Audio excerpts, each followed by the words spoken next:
जय गुरु जी, संगत जी सभी को जय गुरु जी और शुक्राना गुरु जी महाराज का अनंतम अनंतम शुक्राना। सबसे पहले तो माफ़ी, क्योंकि कंटिन्यू वीडियोस नहीं आ रही हैं और क्योंकि छुट्टियां पड़ी हुई थी, बिज़ी थी, थोड़ी तबीयत भी सही नहीं थी, तो सबसे पहले माफ़ी। लेकिन अब कोशिश करूँगी कि दिन की 2 से 1 या 2 वीडियो ज़रूर डालूँ। संगत जी, सावन आ रहा है तो मैं हमेशा कहती हूँ कि मेंबरशिप नहीं लो, क्योंकि आपके पैसे लगते हैं। पर क्योंकि मैं सावन में शिव पुराण फिर से करने वाली हूँ और कुछ संगत भी सेवा लेगी उसमें, और वो सिर्फ मेंबरशिप जो लेंगे उनके लिए है। क्योंकि उसका रीज़न ये भी है क्योंकि ऑलरेडी 2-3 बार हम शिव पुराण चैनल पे कर चुके हैं, तो अब की बार सिर्फ उनके लिए जो सुनना चाहते हैं। तो आप प्लीज़ मेंबरशिप ले लें, ताकि आपके, और 1 ही महीने की लेना, ये नहीं है कि नेक्स्ट, क्योंकि 1 महीना शिव पुराण होगी तो वो आपके पास ईजिली आ जाएगी, आप लोग सुन पाएंगे। तो सिर्फ 1 महीने के लिए मेंबरशिप आप लोग ले लो, ताकि आप शिव पुराण सुन सको। और क्योंकि आप लोगों के पास बहुत सारी वीडियोस नहीं आ रही हैं, तो चैनल को सब्सक्राइब कर लो और बेल आइकन का बटन जो होता है वो दबा लो, ताकि आपके पास नोटिफिकेशन आ जाए। जय गुरु जी। संगत जी, सबसे पहली बात कि गुरु जी ने एक बार एक संगत से कहा था कि गुरु को मंगा या मांग के लिया तो क्या लिया। और इस बात को अगर हम समझना चाहें तो यही है कि एक राजा है जो बहुत प्रजा से प्यार करते हैं, लेकिन अगर राजा के पास हम जाके मांगते हैं तो कहते हैं ना, हमारी मति इतनी छोटी है तो हम ज़्यादा से ज़्यादा क्या मांगेंगे। लेकिन राजा अगर अपने मन से देगा तो पता नहीं क्या दे दे।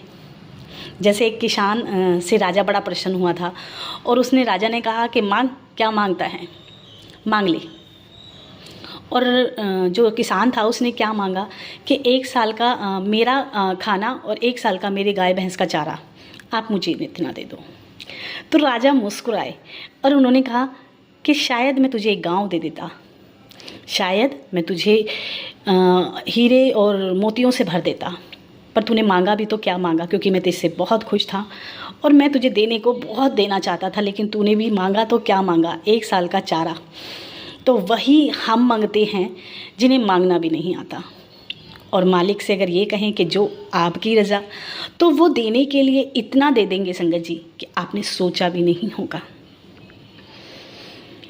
एक छोटा सा प्रसंग संगत जी, बहुत प्यारा प्रसंग है, प्लीज़ सुनिएगा। और प्रसंग मैं इसलिए भी सुनाती हूँ क्योंकि कहीं ना कहीं वो गुरुजी के वचनों से कनेक्ट होते हैं, आपको कहीं ना कहीं वचनों से जोड़ कर रखते हैं। और फिर एक सत्संग है बहुत प्यारा, संगत जी पूरा सत्संग सुना करो, क्योंकि मैं कोशिश करती हूँ कि मैं छोटे से छोटी वीडियो डाल के आप लोगों को जो ज़रूरी मैसेज है वो दे सकूँ।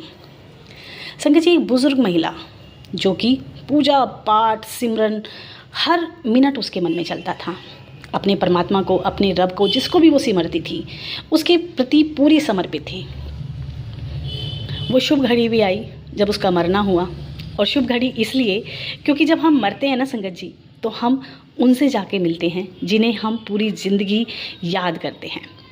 अब बात अलग है कि कौन किसको याद करता है। हम अपने गुरुजी को याद करते हैं, तो हमारे लिए भी वो शुभ घड़ी वही होगी जब हम अपने गुरुजी को साक्षात देख पाएंगे, क्योंकि हम वो संगत हैं जिसने गुरुजी को चोले में नहीं देखा। तो वो शुभ घड़ी आई जो उसका मरना हुआ। अब मरने के बाद उसके चारों तरफ कुछ 5 या 4 लोग खड़े थे, उसका हाथ पकड़कर उसको लेकर चलने लगे। तो उस बुज़ुर्ग महिला ने कहा कि कहाँ लेके जा रहे हो, नरक में कि स्वर्ग में। तो वो मुस्कुराए और बोले कि तुमने इतने अच्छे कर्म किए हैं, इतने अच्छे तरीके से परमात्मा का सिमरन किया है, और जिसको सिमरा है, हम न तुम्हें नरक में ले जा रहे हैं न स्वर्ग में, हम तुम्हें उनसे मिलाने लेके जा रहे हैं। पहले आप उनसे मिलोगे। बुढ़िया बड़ी प्रसन्न, बड़ी खुशी, लेकिन एक मन में क्वेश्चन रह गया कि ना तो मैंने आज तक नरक देखा है न स्वर्ग देख पाऊंगी।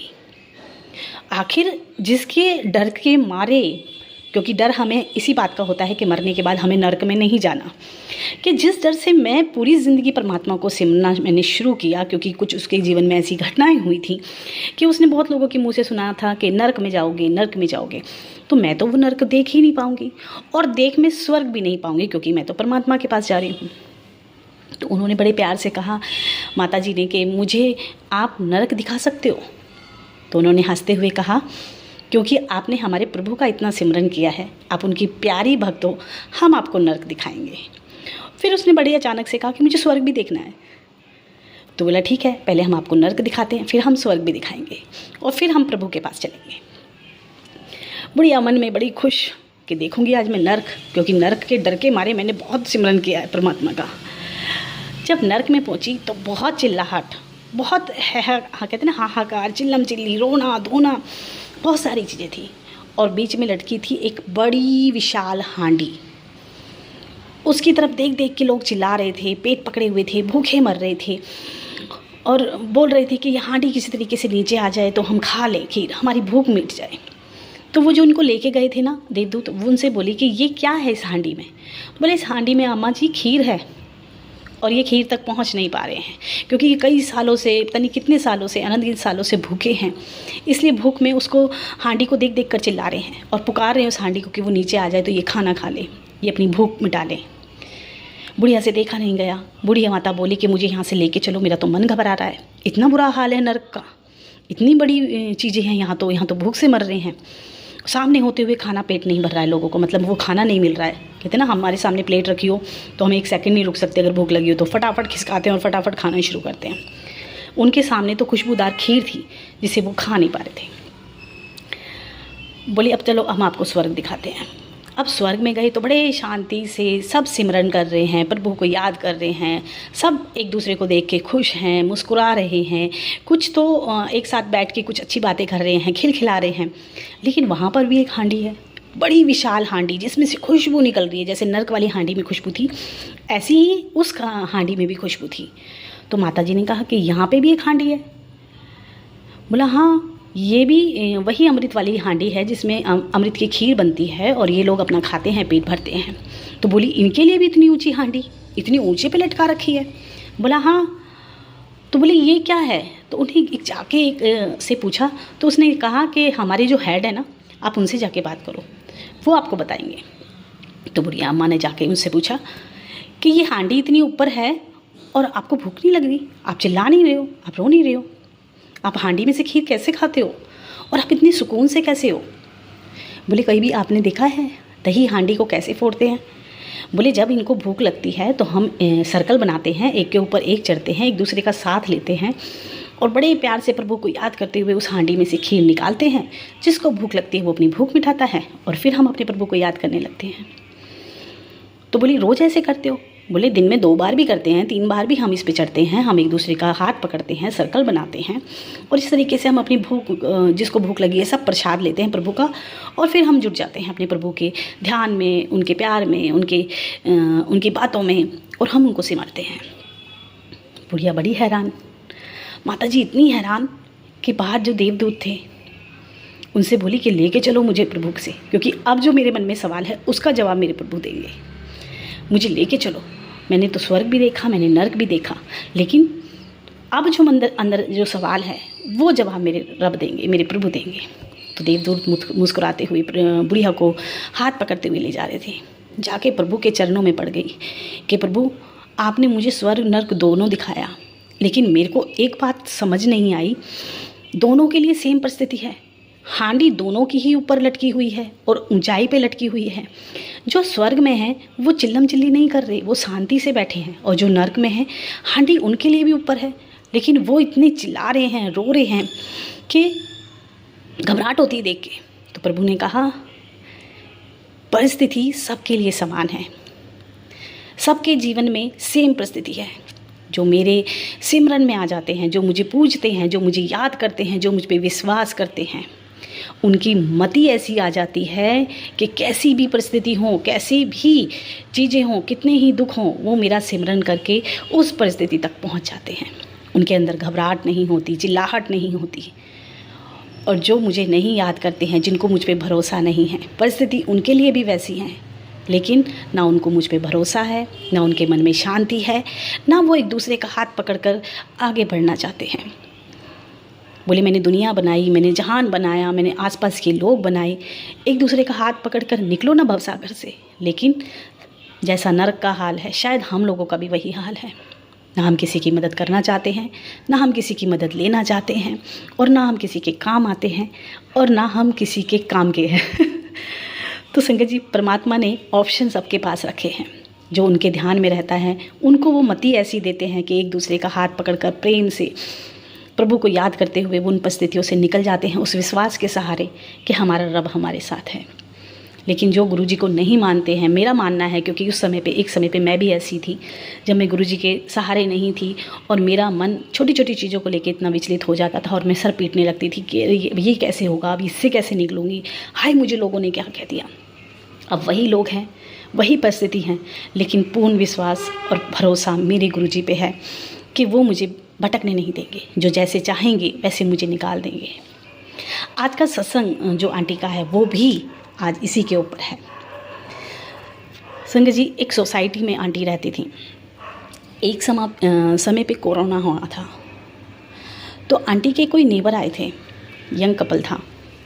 गुरुजी बार बार मन में विचार डालते, मन में बार बार थॉट डालते कि जाके उनका नंबर ले लें, उनसे बातें कर।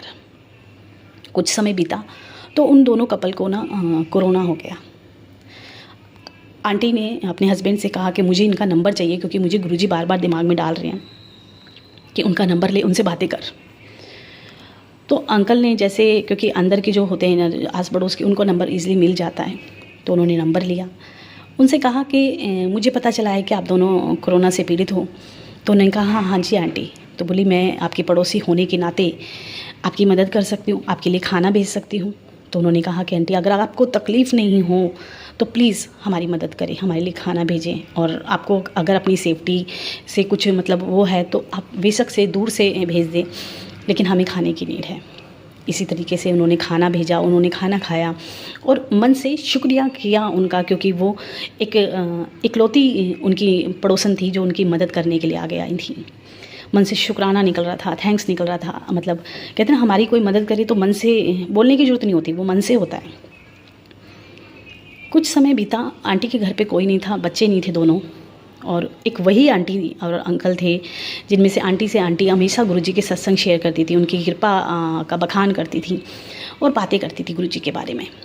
अचानक एक दिन आंटी अपने गुरुजी के बारे में बातें कर रही थी और उनको सांस आनी बंद हो गई। उस वक्त वो नेबर जो थी, उनकी आंटी जो थी, वो उनके पास ही खड़ी थी और अचानक उनकी सांस उखड़ने लगी, और वो इस कदर उखड़ने लगी कि मुंह से बोला नहीं जा रहा था। उन्होंने इशारे से बताया कि मुझे सांस नहीं आ रहा है, मुझे बेचैनी हो रही है, मैं सांस नहीं ले पा रही हूँ। तो उन्होंने उनको हाथ पकड़ के उनका हाथ मसला, तो उन्होंने इशारा किया कि गुरुजी, मंदिर में गुरुजी का स्वरूप है, उसके पास जल प्रसाद है, आप मुझे जल प्रसाद दो। उनके किचन में एक पॉट में, जार में मिश्री प्रसाद था जो गुरुजी का सचखंड प्रसाद था। उन्होंने वो भी उनको बोला कि इशारों से कि मुझे ला के दो, फटाफट मुझे वो दो। और इन सब के बीच में उन आंटी ने जो जो उन्होंने कहा वो उनके नेबर ने किया उनके लिए। और फिर पड़ोस में एक जाके घर का बैल बजाई, जो कि डॉक्टर ही थे, तो उन्होंने जाके उनको बुलाया। तो उन्होंने छाती, लंग्स सब चेक किए, बोले इनको कोई वैसे दिक्कत नहीं है, हो सकता है कि इनके हार्ट में दिक्कत हो, आप फटाफट इनको लेके जाओ। तो बोली, उन्होंने कहा कि मैं एम्बुलेंस के लिए कॉल कर दूं। तो बोले कि एम्बुलेंस का टाइम नहीं है, आप इनको पर्सनल गाड़ी से लेके जाओ। तो आंटी ने अपने अंकल को फ़ोन किया, उनको बुलाया। और इस बीच में आंटी ने एक छोटा गुरुजी का स्वरूप था जो उन्होंने अपने लेफ़्ट हैंड की मुट्ठी में दबाया हुआ था, और खींच खींच के वो सांस ले रही थी, उनको मतलब सांस नहीं आ रहा था। हॉस्पिटल में उनको ले जाया गया संगत जी, और उनके हस्बैंड को, उनके बच्चों को कॉल किया गया उन नेबर द्वारा कि आपकी मम्मी ऐसे ऐसे एडमिट हैं। जाके चेकिंग मतलब पूरी चीज़ें हुई, सारे टेस्ट हुए, और क्योंकि ECG वगैरह होना होता है, जो भी प्रोसेस होता है, तो उन्होंने कहा कि आपकी मुट्ठी में कुछ है, आप इस मुट्ठी को खोलो। तो उन्होंने कहा नहीं, मैं इसको नहीं खोल सकती हूँ, इसमें मेरे गुरुजी का स्वरूप है। तो कहा कि आप नहीं इसको वो कर सकते, तो आप राइट हैंड में इस स्वरूप को ले लो। तो उन्होंने कहा कि ये मैं कर सकती हूँ। फिर उनका सारा हार्ट का चेकअप हुआ, सारी चीज़ें हुई, और धीरे धीरे उनको थोड़ा सा सांस आने लगा। डॉक्टर आए, उन्होंने कहा कि बहुत बड़ी प्रॉब्लम नहीं है, कुछ हार्ट से रिलेटेड ही प्रॉब्लम थी जो आपकी सांसें उखड़ रही थी। उनके हस्बैंड आए, उनके बच्चे आए, सबको बताया गया कि ऐसे ऐसे मम्मी ठीक है, नॉर्मल हैं, ऐसी कोई प्रॉब्लम नहीं है। आंटी लेटी हुई बिस्तर पे सिर्फ एक ही चीज़ सोच रही थी कि आज मेरा परिवार नहीं था, मेरे हस्बैंड नहीं थे, और कहाँ गुरुजी ने मुझे इन आंटी से मिलाया, इन आंटी से मेरा कनेक्शन बनाया कि मैंने को गुरुजी के सत्संग सुनाऊं, वो कोरोना से पीड़ित हैं, उनकी मदद करूं। क्योंकि गुरुजी बार बार उनके दिमाग में थॉट डाल रहे थे कि जा उनसे बात कर, जा उनके काम आ। और बोली आज घर पे कोई नहीं था, सिर्फ वो आंटी और वो अंकल उनके काम आए। तो कहते हैं ना संगत जी, गुरु जी हर चीज़, हर शख्स हमारे लिए चुनते हैं। कब कौन शख्स हमारे काम आना है, कौन हमारी लाइफ में क्या अड़चन आने वाली है, कौन आके हमारी मदद कर देता है, ये सब गुरु जी डिसाइड करते हैं, हम नहीं। और जो कहते हैं ना सीधे सीधे गुरु जी के भरोसे होते हैं, उनको गुरुजी अपने हिसाब से चलाते हैं। और आंटी बताती हैं कि कुछ समय बाद वो मुश्किल से 1 साल वो वहाँ रहे थे, और जब आंटी हॉस्पिटल से डिस्चार्ज होके आई तो कुछ समय बाद वो आते हैं और बोलते हैं कि हम लोग जा रहे हैं, हमारा कहीं और जाना है, कहीं और सोसाइटी में हम लोग रह रहे हैं। तो आंटी के विचार मन में यही आया कि एक तो उनको गुरुजी को अपनी संगत बनाना था, दूसरा इनकी मदद मुझसे और मुझे इनके द्वारा हॉस्पिटल तक पहुँचाना था। गुरुजी हर घड़ी हर सेकंड हमारे साथ हैं संगत जी। आपकी ज़िंदगी में कब क्या होना है, कैसे होना है, वो सब गुरुजी जानते हैं, और किसके द्वारा किससे क्या करवाना है वो भी गुरुजी जानते हैं। हम सिर्फ इनके सहारे हैं। जैसा कि हम जानते हैं संगत जी, अभी गुरुजी का बर्थडे था और हम लोग सभी मोस्टली संगत गई थी। तो कहते हैं जैसा जिसका भाव, जैसे जिसके मन में चीज़ें आई थी, गुरुजी ने वैसी ही ब्लेसिंग दी। मैं अपना सत्संग कहूँ तो संगत जी, गुरु जी के मंदिर हम जाते हैं, बुलाते हैं वो मालिक, हम चले जाते हैं। लेकिन एक मन में चाह थी अब की बार जन्मदिन पे कि गुरु जी मुझे आपका जो केक कटिंग वाला केक है मुझे वो खाना है, आप प्लीज़ मुझे वो खिलाना, मुझे और कुछ नहीं चाहिए सिवाय इसके। संगत जी जब हम पहुँचे तो जब गुरु जी का बर्थडे का केक कटिंग हो रहा था तो हम बस में थे, जो शटर सेवा थी उसमें हमने गुरुजी का बर्थडे की सेलिब्रेशन उसी बस में की। सबने वहीं पे गुरुजी को हैप्पी बर्थडे बोला। तो मन में आया कि अभी तो यहाँ पे है हम, और पहुँचते पहुँचते शायद 1 भी बज जाए, क्योंकि हो सकता है फार्म हाउस में हमें रुकना पड़े। तो गुरुजी का केक तो मुझे नहीं मिलना, मुश्किल है। संगत जी हम गुरुजी के मंदिर पहुँचे, देखा कि पंडाल में सब संगत डांस कर रही है, बहुत इंजॉय कर रही है, बहुत खुश थी संगत। फिर भी लगा कि बहुत रश है, केक तो नहीं मिलेगा। संगत जी अंदर दर्शन किए गुरुजी के, सब कुछ बड़े अच्छे से, कॉफ़ी मिली, आइस कुल्फ़ी मिली, और बस एक मन में निराशा थी कि गुरुजी केक नहीं मिला, केक नहीं मिला। मिल जाता तो एक मन में जिस चाह से हम आए थे कि आपका केक हमने खा लिया तो बड़ी अच्छा लगता। मतलब बाकी अंदर ऐसा कुछ नहीं था कि गुरुजी के मंदिर पहुंचकर इतनी खुशी होती है संगत जी, और इतना अच्छा लगता है। उसके बाद हम लोग लंगर लेके निकल रहे थे तो मेरी बेटी ने कहा मम्मी देखो केक मिल रहा है। मैंने कहाँ मिल रहा है, हम जहाँ से निकले वहाँ तो नहीं मिल रहा। बोली मम्मी केक मिल रहा है। संगत जी हम घूम के यू टर्न लेके वापस गए, और कमाल की बात यह है कि हमें किसी ने रोका नहीं, क्योंकि रोकते हैं। देखो वहाँ का डिसिप्लिन इतना है कि हर जगह सेवादार होते हैं, हर जगह एक डिसिप्लिन है जो हमें फॉलो करना होता है। लेकिन आसपास मुझे कोई रोकने वाला नहीं दिखा, कोई ऐसा सेवादार नहीं दिखा जो मुझे ये कहे कि आंटी आप इधर से क्यों आ रहे हो। हम लोग इजीली चले गए, और जाके हम केक वाले के पास, जो अंकल दे रहे थे, हम उनके आगे हाथ फैला के बोले गुरु जी का केक दे दो अंकल जी। संगत जी केक मिला और बड़ा सुकून आया, खाया, और मतलब इतना टेस्टी केक, मैं केक नहीं खाती हूँ, इतना टेस्टी केक, इतना उसमें ऐसा लग रहा था खाने में एक एक बाइट में कि हाँ ब्लेसिंग थी। और क्योंकि मैं क्रीम वाला केक नहीं खाती हूँ, मैं सच बताऊँ तो, क्योंकि उसमें क्रीम बहुत सारी होती है। मुझे ब्रेड वाला और चॉकलेट फ्लेवर वाला केक बहुत पसंद है। संगत जी वही केक था, और मैंने एक एक बाइट, एक एक तुनका मैंने इतने प्यार से खाया कि मेरे गुरुजी का केक है। संगत जी गुरुजी चोले में रहते हुए जब केक काटते थे, हमारे पास बहुत सारी वीडियो हैं, और जब वो केक काटते थे उनके चेहरे पे खुशी होती थी, और उस खुशी से ज़्यादा सामने वाली संगत के मन में खुशी होती थी कि हमारे गुरुजी केक काट रहे हैं। आप इमेजिन करो, भोले बाबा को केक काटने की शायद ज़रूरत ही नहीं है, लेकिन हमारी खुशी के लिए वो केक भी काटते थे, और एक नहीं कई कई केक काटते थे। जो भी संगत लाती थी फटाफट काटते थे, और देखते थे मेरे बच्चे बड़े खुश हैं। वो रब, वो परमात्मा हमारी खुशी के लिए इस धरती पे आए, हमें दुखों से बचाने के लिए आए, हमें लंगर खिलाया, हमें ब्लेसिंग दी, और आज भी दे रहे हैं। इसीलिए तो कहते हैं ऐसे रब को बल बल चाहिए, ऐसे गुरु को बल बल चाहिए, जिसने अपने आप को धरती पे लाके हमें दुखों से तारा, हमारा हाथ पकड़ा। हमारे दुखों से शायद हम हार चुके थे, मैं भी हार चुकी थी, हम सब हार चुके थे, लेकिन उस मालिक ने हमारा हाथ पकड़ा, और सिखाया और दिखाया कि मैं हूँ तुम्हारे साथ। आज भी दिखाते हैं कि पल पल वो हमारे साथ हैं, हर घड़ी हमारे साथ हैं। उनका साथ महसूस करें, उनसे मांगे नहीं, उनको प्यार करें, उनसे डरे नहीं, यही तो वो चाहते हैं। आज के लिए इतना ही संगत जी। लेकिन मैं फिर कहूँगी कि अगर आप अपने सत्संग शेयर करना चाहते हैं तो मुझे व्हाट्सएप पे सिर्फ ये लिखें कि आंटी हम अपने सत्संग आपको सुनाना चाहते हैं। मैं सुनकर आपकी एग्जैक्ट सत्संग को मैं आप लोगों तक पहुँचा दूँगी, लेकिन रिकॉर्डिंग करे हुए सत्संग में नहीं डालूँगी। लाइव आप कर सकते हैं, जिनको भी लगता है कि हमें अपने सत्संग खुद सुनाने हैं वो लाइव कर सकते हैं। बाकी शिव पुराण के लिए मेंबरशिप ले लें और इसी महीने ले, अगले महीने की ज़रूरत नहीं है क्योंकि शिव पुराण इसी महीने होगी। जय गुरु जी, शुक्राना गुरु जी।